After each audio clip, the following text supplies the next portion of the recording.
the scene with Daemon in episode 1,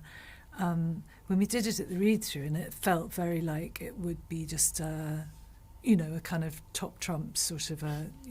who's got the most power kind of power play sort of a scene. And then I'm just thinking about it a little bit more and digging a bit deeper, and then coming to do it as well with Matt, and it felt like what came out of it was an awful lot of compassion that Rhaenys felt for Daemon, which was very surprising, because I feel like she's always kept him at a very,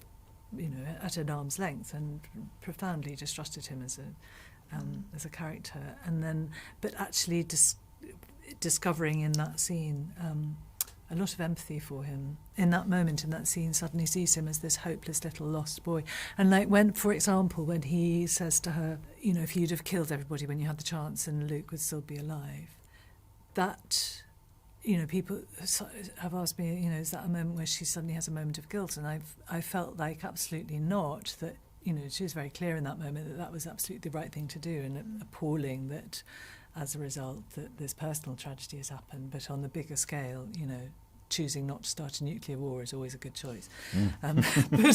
But also that what he throws at her in that moment is entirely reflective of him and his own vulnerability and his own sort of desperate need to blame somebody. How she empathised with him so much was in the strange position that oddly they are both in, that slightly weirdly mirrors each other, that they're both slight outsiders, sort of displaced characters who should have, in her case, rightly so, should have been placed in a position of power and leadership, and is denied because of her sex, and him in his own head equally should have been placed in that position too, and the feeling of sort of role-lessness that one has in that position is very difficult. How do I position myself? And I know a lot of my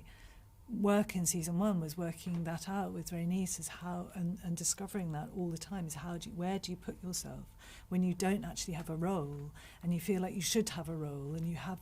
some kind of status, but you don't have any status. And that's a very